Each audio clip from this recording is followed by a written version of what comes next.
Hey guys, today in the shop we have a 2025 Hyundai Ioniq 6. Originally this car was at our neighbor's shop. He was doing some work on it. This car had front end damage and he did some of the wiring repair, and he also replaced the harness that goes behind the bumper for the parking sensors. Unfortunately, he didn't repair all the wires correctly and we had to redo some of the work, and after that a lot of the codes went away. But we were still stuck with the codes for the parking sensors. The amount of parking sensors varies by trim. This model trim has only 4 parking sensors, while another trim might have 6. Now here's the twist. The original harness for the parking sensors only has 4 connectors for the sensors, while the replacement one that he installed has 6 connectors. Anyways, with the new wiring harness installed, all 4 sensors were plugged in, while the 2 corner connectors were just left hanging. Not a big deal, right? Well, let's take a look at our diagram. Here we have our diagram for the 4 sensors configuration. As you can see, each sensor has 3 wires, the LIN, power, and ground, and all 4 sensors are connected in parallel. Next, we have our diagram for the 6 sensors configuration. And as you can see, it also has 3 wires, the LIN, power, and ground, and all 6 sensors are connected in parallel.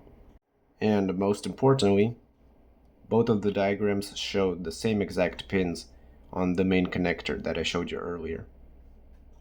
So the only difference is that we have 2 extra connectors, which shouldn't be a problem at all. We continued comparing the new harness with the old one to figure out what is the difference, because why does it not work with the new harness? And then the neighbor came that was working on this car, and what he decided to do is grab the old harness and repair it, because honestly it wasn't that badly damaged.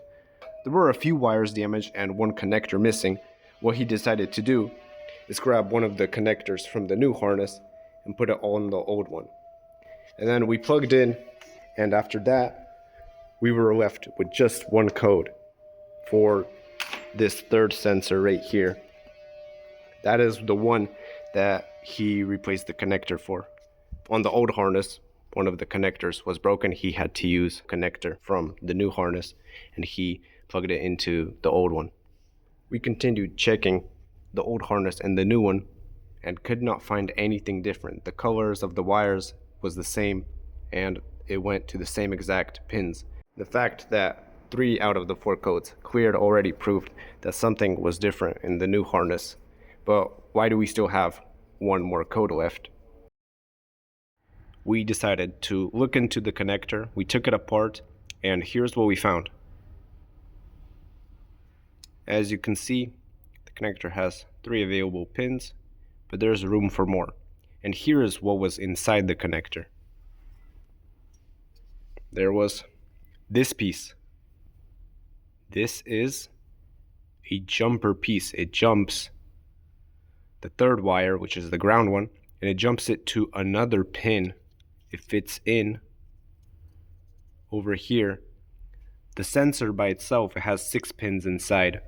What this jumper piece does is it jumps that 3rd pin to another pin. And every single connector has a different jumping combination. Each connector has a different color. We have white, green, we have black over here, this one's yellow, and we have a red one over here. Each one has its own key combination. This is our problem. We don't know what color actually we were supposed to have here.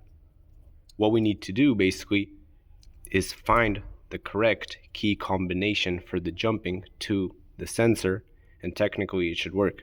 We drew on paper all the possible combinations for the sensor. What we're going to be doing is jumping the 3rd wire to another pin on the sensor until we find the correct combination. Also, we might need to actually jump not 1 but 2, but we'll see. We tried doing all the combinations that use just 1 jumped wire, but those did not work. We still have our code over here. Now we're going to try to jump 2 wires at once. Now we have two wires that connect to the third one. And let's see if the code erases.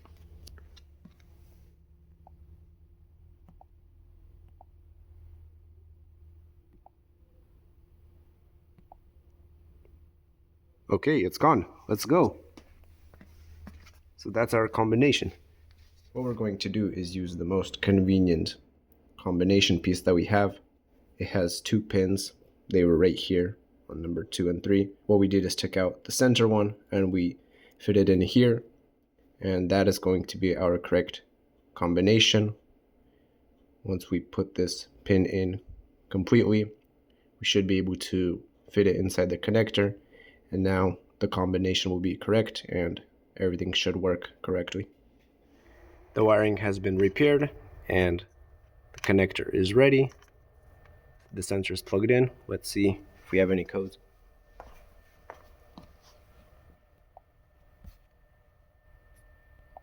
Nope. 0 codes. Awesome. Okay, what's left is we need to finish up with these wirings right here, and we'll fix it, and that's basically it. The connector is all done, and we're ready to put back the bumper. The bumper has been put back.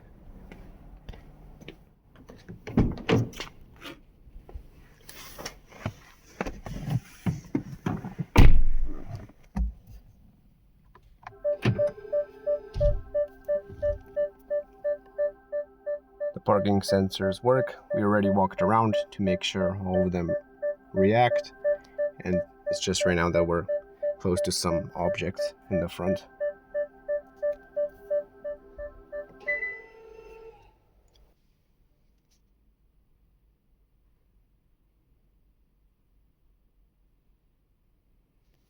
And it's all green. We have 0 codes. Awesome.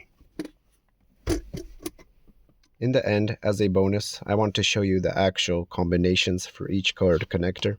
On the left side, we have our 6 connectors configuration, and on the right side, we have our 4 connectors configuration.